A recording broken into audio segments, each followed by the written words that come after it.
Netherland के खिलाफ खेलेगी आज पाकिस्तान अपना पहला मैच हैदराबाद में। ये खूबसूरत स्टेडियम जो है गांधी इंटरनेशनल स्टेडियम के अंदर ये मैच खेला जाएगा और मैच हिंदुस्तान के मकामी वक्त के मुताबिक यानी दिन 2 बजे शुरू होगा, जो कि लगभग यहाँ के 2:30 के करीब हो जाएगा। पाकिस्तान के म्यारी वक्त के मुताबिक आधा घंटा पीछे होना है, तो 1:30 बजे जो है वो हो जाएगा। कप्तान बाबर आजम पहले मैच में जीत के लिए पुरअज़्म है। नेदरलैंड एक हल्की टीम तो है नाजरीन, लेकिन उसके साथ साथ अपसेट्स भी जो है वो हमने यहां पर देखे हैं और बहुत बड़े बड़े अपसेट्स होते हैं। पाकिस्तानी टीम का इस वक्त मोराल जो है वो हाई करने की हम कोशिश कर रहे हैं, डेवलप करने की कोशिश कर रहे हैं, लेकिन अभी तक हो नहीं पा रहा है। सहरिश, मुझे बताइए आपका फेवरेट खिलाड़ी जो है वो आज की इस प्लेइंग 11 के अंदर कौन है? बाबर आजम। वो तो कैप्टन होगा ना, मतलब ये तो आपने कहा इजी टास्क ले लो। क्यों? चले बाबर आजम क्यों? अच्छा देखिए मेरी बात सुनिए, उनकी वो वर्ल्ड नंबर 1 बैट्समैन भी अगर बस ये वजह है, उसके अलावा परफॉर्मेंस ही होती है और क्या होता है? परफॉर्मेंस तो होती है भाई, लेकिन स्ट्रैटेजी भी एक चीज होती है। अगर आप कैप्टनसी की बात करें तो वहां वो फॉल कर जाते हैं। आपको सिर्फ इसलिए वो अच्छे लगते हैं क्योंकि वो वर्ल्ड नंबर 1 बैट्समैन, वो बैटिंग अच्छी करते हैं। अच्छा, बैटिंग में उनका कौन सा स्ट्रोक सबसे अच्छा है? ये सुहेब साहब से पूछ लेते हैं, मैं तंजिया नहीं दे सकती आपको। अच्छा चले ठीक है, सुहेब साहब।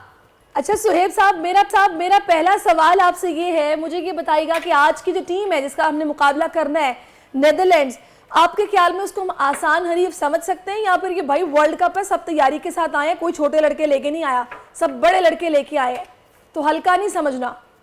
बिल्कुल आपने सही कहा, किसी को हल्का ना समझें। ये वर्ल्ड कप है, चाहे वर्ल्ड कप किसी स्पोर्ट का हो, लेकिन कोई भी टीम अपसेट कर सकती है। और याद रहे पाकिस्तान 2007 में आयरलैंड से हार किया था और उससे पहले 1996 में कीनिया ने वेस्ट इंडीज को हरा दिया था, जो उस जमाने में बहुत तगड़ी साइड होती। तो एनीथिंग इज पॉसिबल और बिल्कुल हल्का नहीं लेना चाहिए, बिल्कुल नहीं। अच्छा मुझे बताइएगा सुहेब साहब कि आज इस वक्त माहौल, मौसम और ये सारी चीज़ें अगर हम पता लगाएं, खैर ये तो टॉस के वक्त ही पता चल जाएगा पिच की कंडीशन क्या है, लेकिन भारत में ज़्यादातर जो पिचेस बनाई गई हैं वो तो बैटिंग पिचेस हैं और शायद इस वजह से भी क्योंकि ज़्यादा चौके छक्के लगते हैं तो ज़्यादा लोग जो है वो खुश होते हैं। कल का मैच भी हमने देखा, बड़ा ही वन साइडेड मैच हो गया था। एंड में कीवीज ने बहुत अच्छा परफॉर्म किया, इसमें कोई शक नहीं है, लेकिन जब वन साइडेड मैच हो जाता है और इतनी हुल्लड़बाजी के साथ होता है तो शायकीन क्रिकेट जो है वो अपना फैसला ले चुके होते हैं और काफी हद तक स्टेडियम से भी बाहर जाना शुरू हो जाते हैं। तो क्या ये वजह हो सकती है कि आपने बैटिंग पिचेस तैयार की हैं कि जी दोनों साइडें बड़े भरपूर तरीके से जम के खेलें? देखिए ये तो अब क्रिकेट का रुझान हो गया है सारी दुनिया में, चाहे वो बायलैटरल सीरीज हो, चाहे वो कोई टूर्नामेंट हो, क्या आपको बल्लेबाजी वाली पिचेस बनाते हैं क्योंकि लोग आते हैं चौके छक्के देखने, बिग हिटिंग्स देखने, वो कॉट बिहाइंड और एलबीडब्ल्यू देखने तो नहीं आते। तो वो ये चाहते हैं कि जो भी ऑर्गेनाइजर होता है कि ज्यादा से ज्यादा धुआंधार बल्लेबाजी हो, और वही वजह है कि ये पिचेस जो हैं ये ऐसी बनेंगी। आपको वर्ल्ड कप में कोई ना कोई एक दो ऐसी पिचेस दिखेंगी जहाँ गेंद नीची रहेगी, जहाँ गेंद टर्न होगी। और जैसे कल की भी जो पिच थी वो निस्बतन जरा सी स्लो थी, इतनी साजगार भी नहीं थी, वो तो उन्होंने गेंदबाजी बहुत खराब की, लाइन और लेंथ बहुत खराब। अच्छा सुहेब साहब, मैं आपकी तरफ दोबारा आती हूँ और मैं बिल्कुल आपसे ये पूछना चाहूंगी कि जब इस लेवल का इवेंट हो, कि जब जनाब एक मतलब सबसे बड़ा इवेंट है ना ये आईसीसी का, और उसमें पिच अगर आपकी क्वेश्चनेबल हो कि अगर स्लो है या साजगार नहीं है या बहुत फ्लैट है, तो ये एक बड़ी अजीब सी बात नहीं हो जाती? डोंट यू थिंक सो कि इसको बिल्कुल बैलेंस होना चाहिए?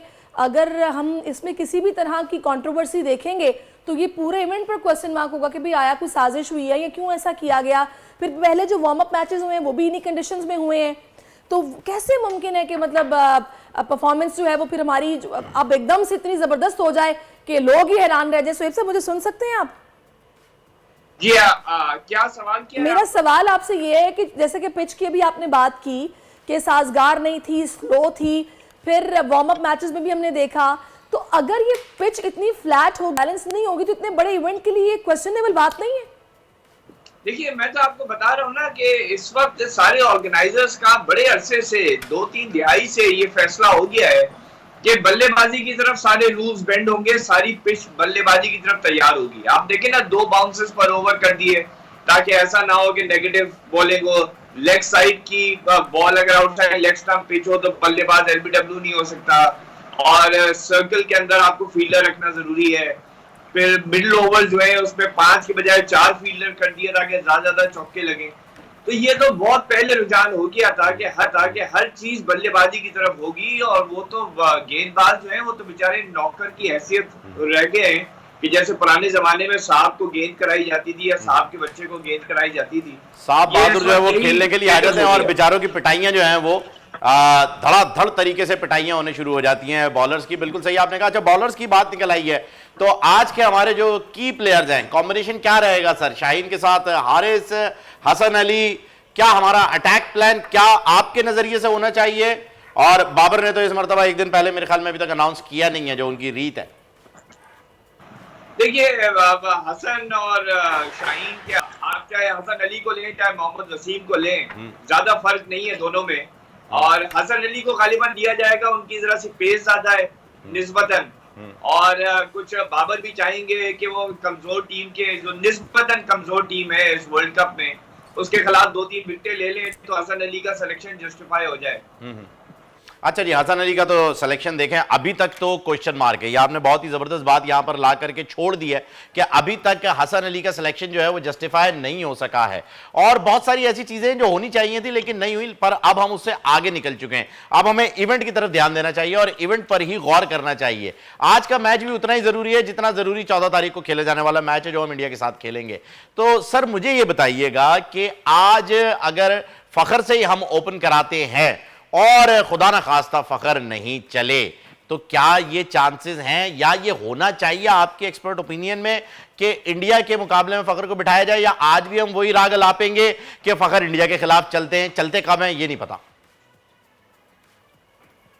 नहीं, मैं तो चाहूंगा कि फखर को लेस दिया जाए आज के मैच में भी, बिकॉज आज के मैच में अगर उन्होंने इन गेंदबाजों के खिलाफ 50-60 बना दिए, फिर वो कहेंगे जी अगले 3 मैचेस के लिए पक्के हैं। लेकिन जो अगले बॉलर्स आ रहे हैं, बुमराह हो गए, ठाकुर हो गए, यादव हो गए, और सिराज सबसे डेंजरस, तो उनके खिलाफ फिर प्रॉब्लम होगी फखर को। तो मैं तो चाहूंगा कि आज से आप अब्दुल्ला शफीक को खिलाएं, और कोई बईद नहीं है, मैं आपसे फिर कह रहा हूँ कि ये रिजवान को भी भेज सकते हैं। 2015 में जब हफीज वापस चले गए थे 2015 के वर्ल्ड कप ऑस्ट्रेलिया में, तो हालांकि इन्होंने नासिर जमशेद को बुला लिया था रिजर्व में, लेकिन यूनुस खान को ओपन भेज दिया था against India in the very first match. बिल्कुल ऐसा ही था, तो ये सरप्राइज जो है वो दे सकते हैं। अच्छा ये बताइए सर कि सऊद और आगा में से किसका चांस लग रहा है? देखिए, अगर तो ये रिजवान से ओपन कराते हैं तो सऊद भी खेलेगा, सलमान आगा भी खेलेगा, इफ्तिखार अहमद भी खेलेगा। और अगर ये नहीं रिजवान से नहीं अब्दुल्ला शफीक से ओपन करवाते हैं तो फिर मैं तो सऊद शकील को बल्लेबाजी करवाऊंगा, सेलेक्ट करवाऊंगा।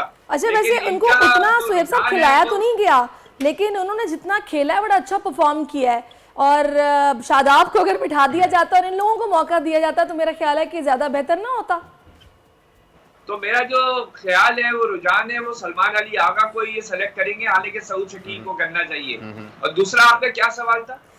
अच्छा मुझे ये बताइएगा सुहेब साहब, अगर तो टॉस होता है तो आपका क्या ख्याल है? बैटिंग पिचेस हैं, हम लोगों को पहले बॉलिंग करनी चाहिए, उसके बाद फिर चेज करना होगा, मुश्किल काम पहले कर लेना चाहिए, फिर आसानी की तरफ जाएं, क्या ख्याल है? पाकिस्तान का जो एक रुझान रहा है वो टॉस जीत के फील्डिंग ही रहा है। उसकी वजह ये है कि ये ज्यादा अपने आप को कॉन्फिडेंट समझते हैं जब ये चेस कर रहे होते हैं। इनके लिए टारगेट सेट करना बड़ा एक मुश्किल काम होता है, चाहे कमजोर साइड हो चाहे मजबूत साइड हो। मुझे तो लगता है अगर बाबर आजम टॉस जीतेंगे तो वो पहले फील्डिंग ही करेंगे।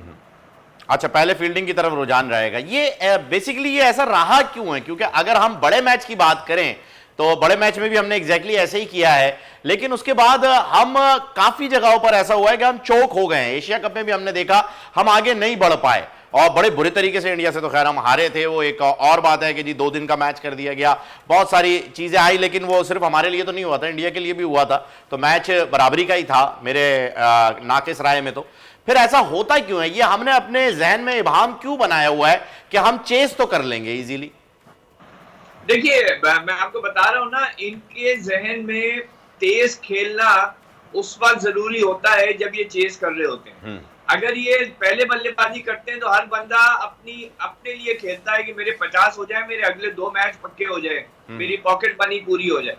तो ये साइकी है पाकिस्तानी बल्लेबाजों की जब ये पहले बल्लेबाजी करते हैं कि ये अपने लिए खेलते हैं। जब टारगेट सामने होता है तो एक मजबूरन इनको तेज खेलना पड़ता है। और दूसरा मैं ये कहूंगा कि देखें, अगर आज आप हॉलैंड के नेदरलैंड्स के खिलाफ पहले बल्ले फील्डिंग करते हैं तो आप ये कोशिश करेंगे कि जैसे कल न्यूजीलैंड ने 35-40 ओवर में अपना टारगेट पूरा कर लिया, आप कोशिश करेंगे आप 35-40 ओवर में रन रेट बढ़ा के अभी टारगेट पूरा करें। ये आपके पास मौका होता है छोटी टीमों के मुकाबले में खेलने का कि आप अपने रन रेट को अच्छा कर सकते हैं और टूर्नामेंट में एंड में जाकर के हमें पता चलता है कि रन रेट कितनी अहमियत रखता है जब सबके कैलकुलेटर निकलने शुरू हो जाते हैं। तो ये वजह है। अच्छा सुहेब साहब, एक बात और बताइएगा जो कि लोग बहुत जानना चाह रहे हैं, क्रिकेट फैन अबरार को देखना चाह रहे हैं प्लेइंग 11 में, उनके आने की क्या पॉसिबिलिटी बन सकती है? सिर्फ ये पॉसिबिलिटी है कि कोई प्लेयर परमानेंटली इस वर्ल्ड कप से इंजर्ड होकर बाहर निकल जाए। अच्छा, इतनी मेजर इंजरी होगी तो ही अबरार आएंगे वो, क्योंकि वो रिजर्व में आए, जाहिर सी बात है। इसके अलावा और कोई पॉसिबिलिटी नहीं बन सकती है कि जी अगर एक आध मैच के अंदर बिठा दिया जाए तो वो आ जाए? नहीं, टेक्निकल कमेटी सिर्फ उस वक्त रिजर्व प्लेयर को अंदर कराएगी जब वो इत्मीनान हो जाएगा उनको कि जिस प्लेयर को आप बाहर कर रहे हैं वो मेडिकली फिजिकली अनफिट है। सही। अच्छा, वैसे क्या लग रहा है आपको सुहेब साहब, अगर आज जैसे कि शाहीनों ने नेदरलैंड का मुकाबला करना है, स्कोर कितना होना चाहिए जो कि फिर चेजेबल भी होगा और हम मैच जीत जाएंगे? देखिए, अगर आप नेदरलैंड के खिलाफ खेल रहे हैं तो आप 300 सवा 300 मिनिमम होने चाहिए। कोई और टीम होती तो मैं कहता 350 पौने 400 होने चाहिए, लेकिन मेरे ख्याल में 350 में आप इनको पकड़ लेंगे विद योर बॉलिंग इंशाल्लाह। बहुत शुक्रिया आपका सुहेब साहब, आप हमारे साथ मौजूद रहे। सब्सक्राइब करें और बेल दबाएं ताकि कोई खबर रह न जाए।